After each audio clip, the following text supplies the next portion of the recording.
There comes a moment in every woman's life where heaven leans low and begins to whisper secrets into her soul. It may not look like a celebration. Make no mistake, it's a spiritual announcement. A woman who is about to be blessed doesn't always feel like she's being elevated. In fact, often feels like the opposite. But listen to me, the shaking, the silence, the struggle, that's the sound of heaven preparing a delivery. You see, God is about to release something big. He doesn't send the promise first. He sends signs. And these signs are not always beautiful. They don't always show up with bows and bright lights. Sometimes they come as storms, sometimes as setbacks, sometimes as separation, but it's all divine indication. Let me talk to the woman who's been feeling unseen, unworthy, uncomfortable, and underestimated. Don't you dare think that God forgot about you. You've just been walking through the birthing canal of your breakthrough, and the labor pains you're feeling, they're a sign that something is about to be born. A blessing so big your past won't be able to contain your future. You've cried in silence. You've served with no applause. You've carried burdens like a warrior.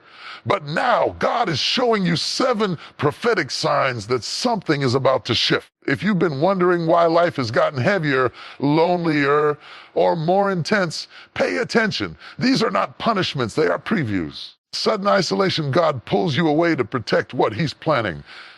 Unexplainable restlessness, that's not anxiety, that's your spirit waking up. People start leaving. Not everyone can stay where God is taking you.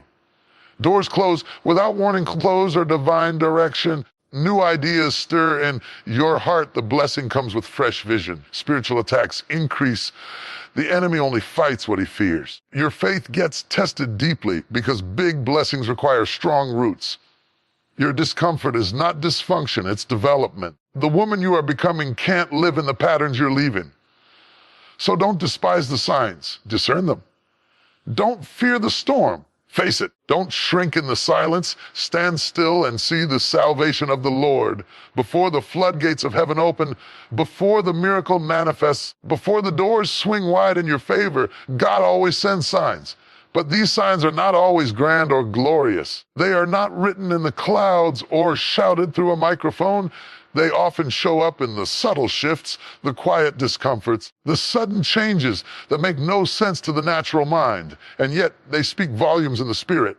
Many women cry out for blessings. Few are trained to recognize the signs. And because the signs don't always look like favor, we often mistake them for failure. We beg for increase and then panic when pruning comes. We ask for purpose and get confused when patterns are disrupted. God is not a God of confusion. He is a God of preparation. And what you call chaos, He often calls construction. When God is about to bless a woman with something big, the heavens do not stay silent. They begin to stir.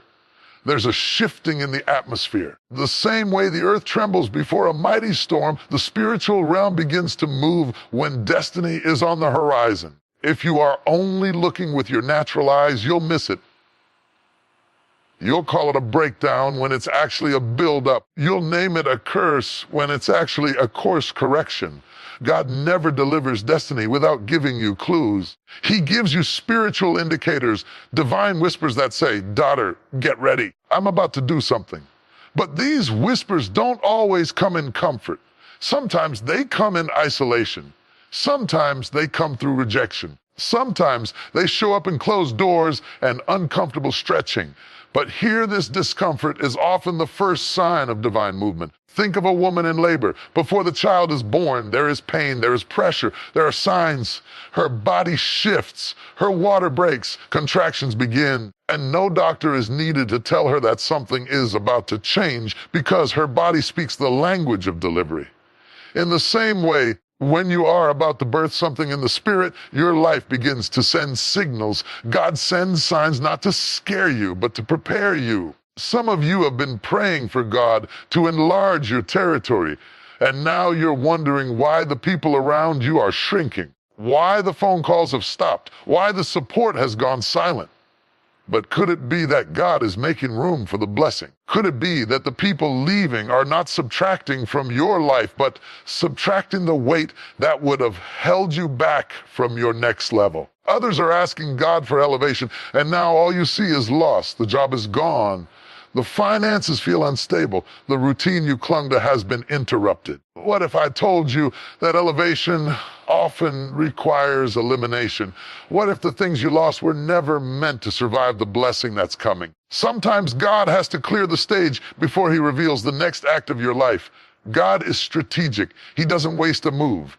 Every sign he sends is intentional. And while the enemy wants you to panic in transition, heaven wants you to pay attention, because signs are not punishments, they are divine announcements. They are God's way of saying, brace yourself. I'm about to release something over your life that will leave you changed forever. But to recognize the signs, you must be spiritually awake. You must learn to see beyond the surface. You have to stop looking at what's going wrong and start asking, what is God doing beneath this? You have to stop cursing the shift and start embracing the signal, because the signs aren't always pretty, but they are always purposeful. God may wake you up at 3 a.m. with a heavy burden on your heart. That's a sign. He may cause you to feel out of place in rooms that once made you feel safe. That's a sign. He may cause you to lose your taste for things that once fed your ego. That's a sign. He may stir in you a hunger for more, even when you can't explain what more is. That's a sign. And all of these are clues that something is breaking in the heavens on your behalf. You see, divine blessings require divine preparation. You cannot walk into your next with yesterday's mindset. You cannot carry a new mantle with an old mentality. So God will often begin the work in you before he blesses you around you. That's why the signs hit your emotions. That's why your thoughts are changing. That's why your desires are shifting. Because God is not just preparing a blessing for you. He's preparing you for the blessing. The size of the signs often reveals the size of the blessing. If you've been facing unusual warfare, unusual pressure, or unusual shifts, it may be because your next is not ordinary. It's big. It's weighty, it's generational. And anything that carries that much spiritual impact must be preceded by signs. Don't ignore the signs. Don't minimize them. Don't call them coincidence. You've been asking for confirmation, and God has been speaking in symbols. You've been waiting for a door to open. God has been testing your obedience in the hallway. You've been praying for rain, and God has been giving you clouds. But remember what the prophet said, I see the cloud the size of a man's hand, just a sign, but it meant a storm was coming. So don't get discouraged when things feel unfamiliar. Don't walk away because the signs don't look like you expected. Keep your spirit alert. Keep your faith strong. Keep your eyes open. There is a sacred season in every woman's life where the noise begins to die down, the crowd begins to fade, and the invitations stop coming. You look around and realize you are alone. The phone isn't ringing. The opportunity is slow to a crawl. The people you thought would walk with you to the next level have stopped showing up. And if you're not careful, you'll begin to believe the lie that says you've been rejected. You'll begin to question your worth, your voice, your calling. You'll begin to think that isolation is a punishment. But let me tell you something divine, something eternal. Isolation isn't rejection. It's preparation. God never pairs great women in public. He molds them in the shadows. He does his finest work behind closed doors. Because anything that is born of significance must be protected before it can be revealed. When God is about to raise up a woman for something big, care enough, the first thing he often does is separate her. He begins the process of holy detachment. He creates space between her and the noise of the world, between her and the people who are too familiar with her past to embrace her future. So if you find yourself in a place where the circle is shrinking, where your name is no longer celebrated, where the platform you once seems to be fading, don't panic enough. You are not being rejected by people. You are being selected by God. He is pulling you aside because there is something sacred growing inside of you. And it cannot be touched by everyone. There is a calling on your life that requires privacy before power. Think about the seed. Before it ever sees the light, care enough, it must first be buried. The soil becomes its secret sanctuary. It doesn't look glorious. It doesn't feel good. The seed is covered, hidden, isolated, and care enough. But it is in that hidden place that the seed is broken open. It's in that dark space that the roots go deep. Care enough. It's in that invisible chamber that the miracle begins to take shape. And woman of God, that's exactly where you are, not buried to die, but planted to rise. Isolation is not abandoned as alignment. It is God drawing you closer, removing distractions, stripping away attachments that cannot go with you where you are headed. It may look like you're losing, but in the spirit, you are gaining strength. Enough. Gaining insight, gaining clarity. You are being trained in silence. Your anointing is being refined in the stillness. Your discernment is being sharpened in solitude. The world is obsessed with platforms, but God is obsessed with process. Enough. The wilderness isn't the devil's domain. It's God's workshop. Moses had to go into the desert before he could deliver a nation. Care enough. Joseph had to go into the pit before he could reach the palace. David was in the field, tending sheep alone, before he was ever anointed as king. Care enough. And Jesus himself had to withdraw from the crowds, often rising early to be alone with the Father, because isolation is where power is renewed. And care enough. You must understand that the greater the call and the deeper the consecration. And consecration doesn't begin on stages. It begins in solitude. Care enough. God isolates you because he wants to talk to you without interruption. He wants to reveal strategies to you without the opinions of the crowd. Care enough. He wants to grow your character without the applause. He wants to develop your voice without the noise of competition. So don't resent the quiet seasons. Don't curse the silence. Don't let loneliness lie to you. You are not forgotten. You are not overlooked. You are not being punished enough. You are being pulled into purpose. And yes, it may hurt. Yes, it may be confusing. Yes, you may long for connection. But understand this, intimacy with God always precedes impact for God. And if he has called you apart, it's because he is preparing something within you that the world isn't ready for yet. Sometimes isolation is the only place where God can detox your soul. Care enough. He uses the stillness to remove the lies you believed about yourself. He uses the silence to help you hear your own voice again. He uses the space to untangle your identity from the expectations of others. Because when he brings you back into the light, you cannot waver. You cannot doubt. You cannot shrink. You have to know who you are and whose you are. And that knowing only comes through being alone with him. There are things God whispers to you in isolation that he will never say in a crowd. There are levels of healing that only happen when you step away and care enough. There is a depth of anointing that can only be developed in the secret place. And when that work is complete, when the oil has been pressed out of your pain, care enough, when your voice has been shaped by the Spirit, when your identity has been anchored in truth, then and only then will God reveal you. And when he does, care enough. The people who thought you were being rejected will have no choice but to recognize you were being refined. And those who assumed you were will see that you were being washed clean. The ones who left you in the valley will watch you rise to the mountain. Not because of your popularity, because of your preparation. You will come forth like gold, not better, not broken, but blessed. Not empty, overflowing. And the beauty of it all is this: you won't even have to explain yourself. Your fruit will speak for you. Your strength will be undeniable. Care enough. Your presence will carry the weight of glory, not because the crowd that cheers for you, but because of the God who prepared you in the silence. So woman of God, wipe your tears. Lift your head. Breathe in the peace of your hidden season. You are not alone. Heaven is watching. Angels are assigned. Care enough. And God is closer now than ever. He is preparing you for something you cannot even imagine, something eyes haven't seen, something ears haven't heard. Care enough. Something that's been hidden just for you. When a woman is on the edge of her greatest blessing, the atmosphere around her will begin to change.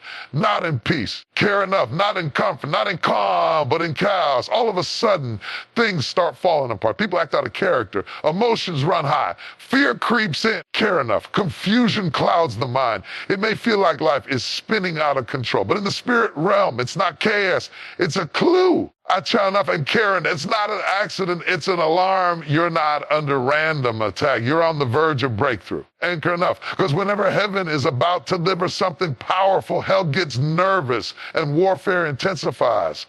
You've been wondering why your sleep is broken, why your thoughts feel heavy, why people you love are suddenly turning against you, why there's tension in the atmosphere.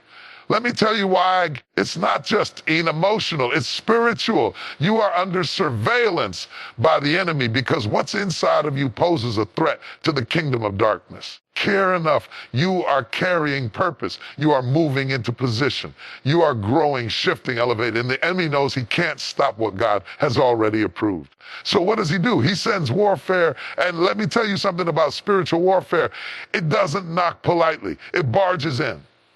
It shakes the foundation. It attacks the mind. It stirs up the past. It whispers lies that echo loudly. And just when you think you're past it, another wave comes. Fair enough, but don't misinterpret the storm. Don't assume the attack means God has left you. On the contrary, it means God is about to launch you. Enough. That attack didn't come because you're weak. It came, you're close. The enemy does not waste ammunition on people going nowhere. He saves his heaviest artillery the moments where you're closest to destiny, because the enemy is not omniscient, but he can sense movement and care enough. He can feel momentum. And when your spirit starts getting aligned with heaven's timing, when your prayers start shaking the atmosphere, and care enough, when your obedience starts irritating hell, that's when the enemy intensifies the battle. You're not being punished. You're being pressured into power. And this pressure doesn't mean the end. It's the signal that something is about to break. When a woman is in labor, the pain doesn't increase the closer she gets to birth. It intensifies. Her body pushes harder. Her muscles tighten. The contractions come faster and stronger. That's not because something's wrong.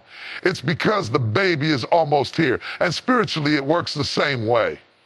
When your breakthrough is crowning, care enough, warfare kicks into overdrive. This is why you feel exhausted, why your emotions are raw, why you're questioning yourself, why the voices of doubt feel louder than ever. The enemy isn't fighting you now. He's terrified of your next, and care enough. And the only thing he can hope to do is wear you down enough to make you quit before you see what God has already prepared for you, and care enough. But what he didn't account for is that you've been battle tested. You've walked through fire and came out with faith. Care enough. You've cried tears that became intercession. You've stood in the dark and still held onto your promise. Yes, the warfare is real. I care enough, but so is the anointing that's coming out of it. You see, warfare isn't just a fight. It's a forge. God is using the very thing sent us ready to develop you. Every dart lay live, every betrayal, every spiritual blow. It's refining your discernment. And care enough. It's strengthening your prayer life. It's teaching your hands to war and your heart to trust. You're learning how to fight without bitterness, how to worship with wounds, how to praise when you don't have answers. Don't curse the warfare. Understand it. It is not a sign of weakness. It is a signal of transition. You are stepping out of who you were and stepping into who you were destined to be. And just like a snake sheds its skin, care enough. The process is uncomfortable. Old has to fall off. The mindset has to shift. The fear has to die. The weight has to drop. Enough. That's why the attack feels personal, because it is. The enemy knows what you're stepping into. He sees you are no longer content in Egypt. He sees you're no longer addicted to approval. He sees you're no longer defined by what broke you. And so he strikes. But let me declare this over you. Enough. The attack will not win. The enemy is not sovereign. He can attack, but he cannot cancel. He can distract, but he cannot destroy. Care enough, because no weapon formed against you shall prosper. The storm may come, but it will pass. The fire may rage, but you will rise. You were built for battle. Ellen, care enough. You were designed for destiny. And if God brought you to this moment, he has already given you what you need to survive it. Enough. You don't need to figure everything out right now. You just need to stand. Stand in your truth. Stand in your calling. Stand in your authority. Stand in your word. Stand in your faith. Because sometimes the breakthrough doesn't come from fighting. It comes from not folding. The enemy's greatest fear is a woman who refuses to bow, even in the midst of the fire. And here's the truth. Breakthrough is not just about what you receive, but about you become. This season of warfare is birthing a new version of you. A woman who prays without ceasing. A woman who sees in the spirit. A woman who walks with confidence. A woman who carries oil. A woman who can cast down lies and lift up truth. Care enough. A woman who doesn't need the world's validation because she's already approved by heaven. So let hell rage. Let the enemy do what he does. Let the attacks come. But you keep your armor on. You stay rooted in the word. You plead the blood of Jesus. You speak life. You cancel every curse. You stand tall in the fire because the fourth man is with you. And when this storm passes, you will come out not burned, blessed, not broken, but bold, not weakened, but anointed. Spiritual warfare is a reality, but so is spiritual victory, and yours is coming. The warfare is intense because the release is imminent. You are closer than you've ever been. You are stepping into something bigger than you imagined. So don't back down. Don't quit. Don't fold. There is a holy frustration that comes when a door you prayed for, fasted for, believed for, suddenly slams shut. It doesn't knock gently. It doesn't whisper a warning. It shuts firm, final, and without explanation. In that moment, your faith trembles. You ask God, why would you lead me here just to lock me out? Why let me hope, only to hand me disappointment?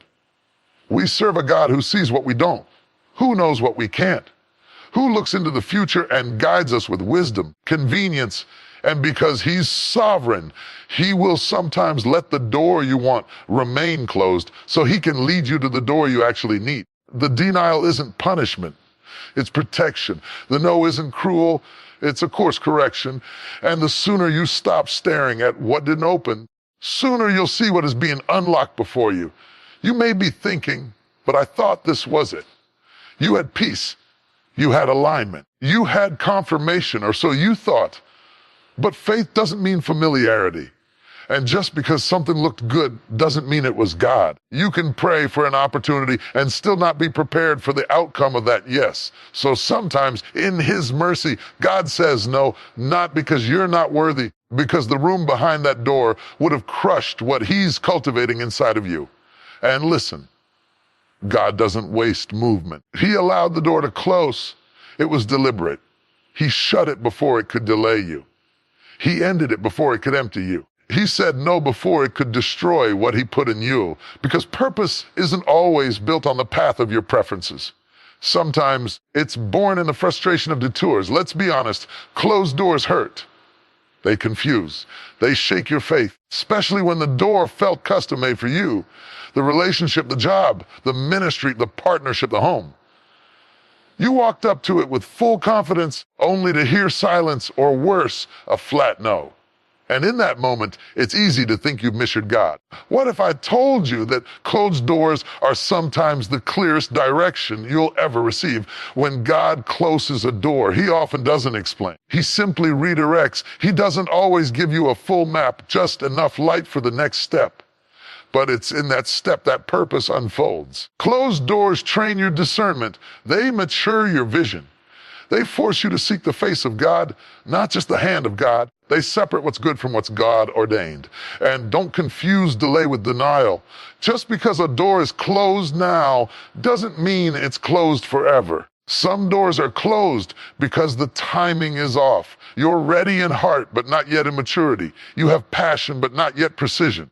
God will sometimes keep the door locked, not because the blessing is denied, but because he's developing you so you don't squander what's on the other side of it. Think of Joseph. He had a dream, one that looked like immediate elevation, but instead he faced betrayal, slavery, false accusation, and prison. Doors kept closing. Every door that shut behind him was a hallway that led to the palace. Had he stayed in comfort, he would have missed the call. Had the door to his father's house not closed, Egypt would have never known his name. Closed doors didn't block his purpose. They birthed it. Or take Ruth. Her husband died. Her future seemed finished. But the door that closed in Moab redirected her to Bethlehem. The very field where destiny was waiting. The field of bows. The door of loss swung open into a gate of legacy. She became part of the lineage of the Messiah. If the door of her comfort hadn't closed, she would have never stepped into her calling. This is how God moves. He leads through what closes just as much as he does through what opens. And the danger is when you keep trying to force what God has already shut.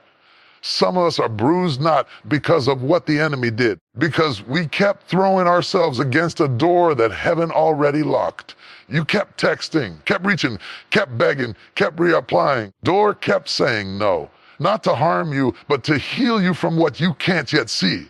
Because sometimes door you want opens into a room of distraction, of delay, of detour, and a loving Father knows when to say, not this one. He knows what will drain you, what will distract you, what will deter you from the purpose you were created for. He loves you too much to let you walk blindly into what looks promising but leads to pain. You see, purpose doesn't always walk through the doors you expect. Sometimes it comes through the door you never noticed, the one you walked past, the one that looked too small. That couldn't be it. But God is a master of using the unexpected. Take you through the back door to show you that favor was never about flashy entrances. It was about faithful obedience. So the next time a door closes, panic, praise. Don't pout. Posture yourself in prayer.